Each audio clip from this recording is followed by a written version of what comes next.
राम मंदिर में भक्त जल्द ही कर सकेंगे राम दरबार के दर्शन, मशहूर चित्रकार वासुदेव कामत करेंगे डिजाइन। अयोध्या के राम मंदिर को लेकर ऐसे कयास हैं कि जनवरी 2025 तक इसका निर्माण कार्य पूरा हो जाएगा। मंदिर से जुड़ी अब जानकारी सामने आई है कि दरबार में आने वाले भक्तों को अब राम दरबार के भी दर्शन होंगे। ये दरबार प्रथम तल पर बनाया जाएगा, जिसकी तैयारी शुरू हो चुकी है। दरबार की स्थापना के लिए देश के मशहूर चित्रकार वासुदेव कामत मूर्ति की डिजाइन तैयार कर रहे हैं। इसके अलावा यहाँ माता पिता भैया लक्ष्मण, शत्रुघ्न और भरत की भी प्रतिमा स्थापित की जाएगी। बाबा केदार और मां गंगा की डोली ने अपने अपने धाम के लिए किया प्रस्थान, कल खुलेंगे कपाट। बाबा केदार और मां गंगा की डोली ने अपने अपने धाम के लिए प्रस्थान किया। बाबा केदार की डोली आज शाम तक धाम पहुंच जाएगी, जबकि मां गंगा की डोली कल सुबह धाम पहुंचेगी। इसी के साथ कल 10 मई शुक्रवार को बाबा केदारनाथ और गंगोत्री यमुनोत्री के कपाट खुल जाएंगे। चालक दल की कमी के कारण और 85 उड़ानें रद्द, 20 रूट्स पर एयर इंडिया संचालित करेगा परिचालन। चालक दल की कमी के कारण एयर इंडिया एक्सप्रेस ने गुरुवार को 85 उड़ानें रद्द कर दी और कहा कि उड़ानों की बाधाओं को कम करने के लिए एयर इंडिया इनके 20 उड़ान मार्गों पर सेवाएं संचालित करेगी।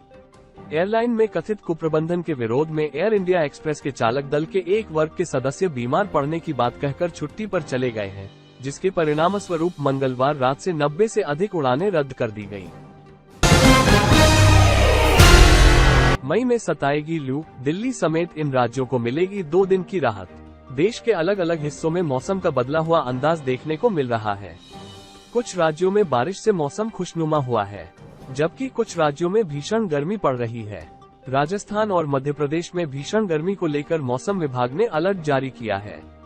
दोनों राज्यों में गुरुवार से अगले 2 दिन यानी 10 मई तक हीटवेव यानी लू चलेगी।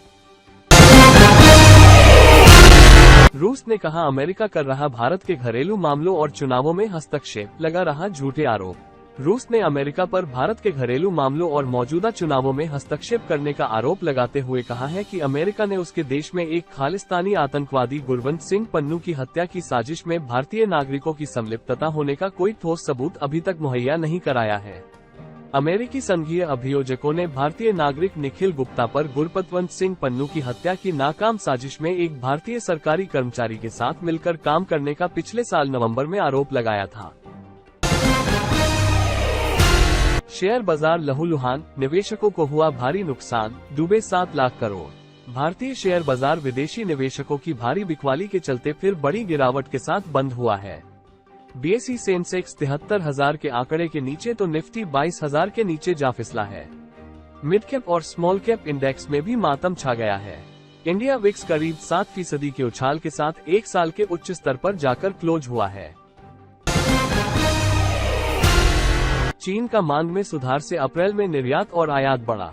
चीन के निर्यात और आयात में अप्रैल में वृद्धि लौट आई है। ये दर्शाता है कि असमान आर्थिक सुधार के बावजूद मांग में सुधार हो रहा है। सीमा शुल्क के आंकड़ों से मिली जानकारी के अनुसार अप्रैल में निर्यात सालाना आधार पर 1.5% बढ़ा। मार्च में इसमें 7.5% की गिरावट आई थी, जो नवंबर के बाद पहली गिरावट थी। अप्रैल में आयात में 8.4% की वृद्धि हुई, जो विश्लेषकों की उम्मीदों से अधिक है, और मार्च में 1.9% की गिरावट से ऊपर है। कल आएगा केजरीवाल की अंतरिम जमानत पर फैसला। एक दिन पहले ऐड पहुंची सुप्रीम कोर्ट, किया विरोध। दिल्ली के सीएम अरविंद केजरीवाल को अंतरिम जमानत देने का विरोध करते हुए ईडी ने सुप्रीम कोर्ट में गुरुवार को एक हलफनामा दायर किया। ईडी ने अपने हलफनामा में लिखा, चुनाव प्रचार मौलिक अधिकार नहीं है। चुनाव प्रचार करना संवैधानिक अधिकार भी नहीं है और यह कानूनी अधिकार भी नहीं है।